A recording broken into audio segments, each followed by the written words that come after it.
ആകാശവാണി. നമസ്കാരം. പ്രത്യേക വാർത്താ ബുള്ളറ്റിൻ വായിക്കുന്നത് ശ്യാമ. ആരോഗ്യകരവും വികസിതവുമായ രാജ്യം കെട്ടിപ്പടുക്കുന്നതിൽ സ്വകാര്യ ആരോഗ്യ സ്ഥാപനങ്ങൾക്ക് മികച്ച സംഭാവനകൾ നൽകാൻ കഴിയുമെന്ന് രാഷ്ട്രപതി ദ്രൌപദി മുർമു. ഗാസിയാബാദ് ഇന്ദിരാപുരത്ത് യശോദ മെഡിസിറ്റി ഉദ്ഘാടനം ചെയ്ത് സംസാരിക്കുകയായിരുന്നു രാഷ്ട്രപതി. സാമൂഹിക ഉത്തരവാദിത്തം നിറവേറ്റുന്നതിന് ആരോഗ്യ സ്ഥാപനങ്ങൾ മുൻഗണന നൽകണമെന്നും രാഷ്ട്രപതി പറഞ്ഞു. ദേശീയഗീതമായ വന്ദേമാതരത്തിന്റെ വരികൾ വിഭാവനം ചെയ്യുന്ന ഓജസ്സും തേജസ്സുമുള്ള രാജ്യം കെട്ടിപ്പടുക്കണമെന്ന് പ്രധാനമന്ത്രി നരേന്ദ്രമോദി.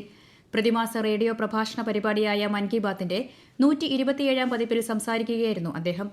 ഉരുക്കുമനുഷ്യൻ സർദാർ വല്ലഭായ് പട്ടേലിന്റെ ജന്മവാർഷിക ദിനമായ ഈ മാസം 31-ന് രാജ്യമെമ്പാടും നടക്കുന്ന റൺ ഫോർ യൂണിറ്റിയിൽ പങ്കെടുക്കാൻ അദ്ദേഹം ആഹ്വാനം ചെയ്തു.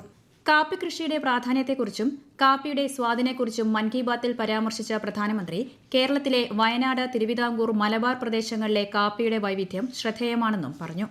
21ാം നൂറ്റാണ്ട് ഇന്ത്യയുടെയും ആസിയാന്റേതുമാണെന്ന് പ്രധാനമന്ത്രി നരേന്ദ്രമോദി. ഇന്ത്യ ആസിയാൻ ഉച്ചകോടിയെ വെർച്വലായി അഭിസംബോധന ചെയ്യുകയായിരുന്നു അദ്ദേഹം. 2026-നെ ആസിയാൻ ഇന്ത്യ സമുദ്ര സഹകരണ വർഷമായി പ്രധാനമന്ത്രി പ്രഖ്യാപിച്ചു.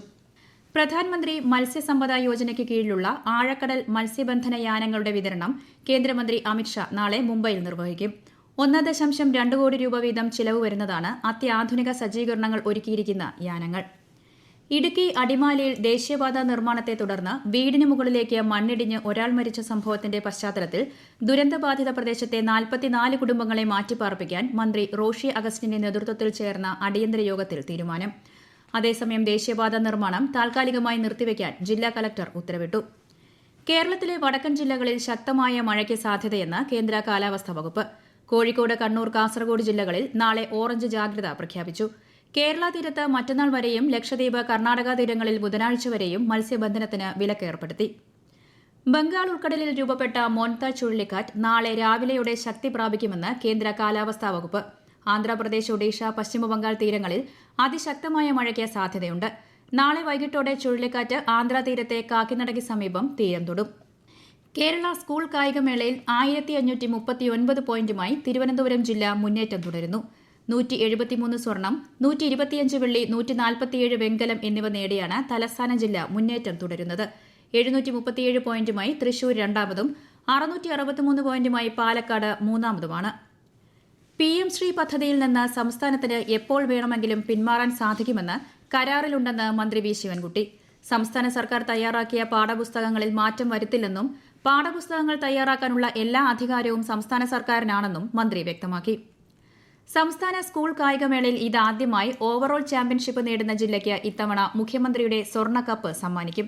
ചൊവ്വാഴ്ച വൈകുന്നേരം നടക്കുന്ന സമാപന ചടങ്ങിൽ ഗവർണർ രാജേന്ദ്ര വിശ്വനാഥ് അർലേക്കർ വിജയികൾക്ക് സ്വർണ്ണക്കപ്പ് കൈമാറും. കേരള സ്കൂൾ ഒളിമ്പിക്സിൽ സ്വർണം നേടിയ അർഹരായവർക്ക് വിദ്യാഭ്യാസ വകുപ്പ് വീട് വെച്ച് നൽകുമെന്ന് മന്ത്രി വി ശിവൻകുട്ടി. നിലവിൽ 50 വീട് വെച്ച് നൽകാനാണ് ലക്ഷ്യമിടുന്നതെന്നും മന്ത്രി അറിയിച്ചു. കനാൽ സിറ്റി പോലുള്ള പദ്ധതികളിലൂടെ പുതിയ കോഴിക്കോടിനെ സൃഷ്ടിക്കാനുള്ള പരിശ്രമത്തിലാണ് സർക്കാരെന്ന് മന്ത്രി PM മുഹമ്മദ് റിയാസ്. കോഴിക്കോട് കോർപ്പറേഷൻ വികസന സദസ്സ് ഉദ്ഘാടനം ചെയ്യുകയായിരുന്നു മന്ത്രി.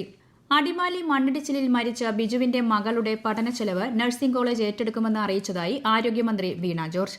കോട്ടയം കങ്ങഴ തിയോഫിലിസ് നഴ്സിംഗ് കോളേജിലെ 2ാം വർഷ വിദ്യാർത്ഥിനിയാണ് ബിജുവിന്റെ മകൾ. തദ്ദേശ തെരഞ്ഞെടുപ്പിന്റെ മുന്നൊരുക്കങ്ങൾ സംബന്ധിച്ച് ആശയവിനിമയം നടത്തുന്നതിനായി സംസ്ഥാന തെരഞ്ഞെടുപ്പ് കമ്മീഷൻ ദേശീയ, സംസ്ഥാന രാഷ്ട്രീയ കക്ഷികളുടെ യോഗം വിളിച്ചു. ബുധനാഴ്ച രാവിലെ തിരുവനന്തപുരത്താണ് യോഗം. ബേപ്പൂർ അന്താരാഷ്ട്ര വാട്ടർ ഫെസ്റ്റ് സീസൺ 5 സംഘാടക സമിതി രൂപീകരിച്ചു. മന്ത്രി PM മുഹമ്മദ് റിയാസ് മുഖ്യ രക്ഷാധികാരിയും ജില്ലാ കലക്ടർ ചെയർമാനുമായി 1001 അംഗ സംഘാടക സമിതിയാണ് രൂപീകരിച്ചത്. ഡിസംബർ അവസാന വാരമാണ് ഫെസ്റ്റ് സംഘടിപ്പിക്കുക. ദ്വിദിന സന്ദർശനത്തിനായി ഉപരാഷ്ട്രപതി CP രാധാകൃഷ്ണൻ സെഷൽസിലെത്തി. നിയുക്ത സെഷൽസ് പ്രസിഡന്റ് ഡോക്ടർ പാട്രിക് ഹെർമണിയുടെ സ്ഥാനാരോഹണ ചടങ്ങിൽ അദ്ദേഹം പങ്കെടുക്കും. സെഷൽസിലെ ഇന്ത്യൻ സമൂഹത്തെയും ഉപരാഷ്ട്രപതി അഭിസംബോധന ചെയ്യും. കേന്ദ്ര വാണിജ്യമന്ത്രി പീയൂഷ് ഗോയലിന്റെ 2 ദിവസത്തെ ബെൽജിയം സന്ദർശനത്തിന് നാളെ തുടക്കം. ഇന്ത്യ യൂറോപ്യൻ യൂണിയൻ വ്യാപാരം, സാമ്പത്തിക സഹകരണം എന്നിവ ശക്തിപ്പെടുത്താൻ ലക്ഷ്യമിട്ടുള്ള ചർച്ചകൾ സന്ദർശനത്തിനിടെ നടക്കും. സംസ്ഥാനത്തെ പൊതു സ്വകാര്യ സ്ഥാപനങ്ങളിലെയും പൊതു ഇടങ്ങളിലെയും ശുചിത്വ മാലിന്യ സംസ്കരണ പ്രവർത്തനങ്ങളുടെ മികവ് വിലയിരുത്തുന്നതിനായി ഗ്രീൻ ലീഫ് റേറ്റിംഗ് സിസ്റ്റം ഒരുങ്ങുന്നു. പദ്ധതി മന്ത്രി MP രാജേഷ് ബുധനാഴ്ച തിരുവനന്തപുരത്ത് ഉദ്ഘാടനം ചെയ്യും.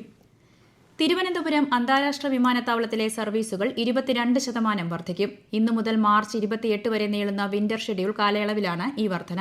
കണ്ണൂർ, കൊച്ചി, ബംഗളൂരു, ഡൽഹി, മുംബൈ എന്നിവിടങ്ങളിലേക്കാണ് സർവീസുകളുടെ എണ്ണം കൂടും.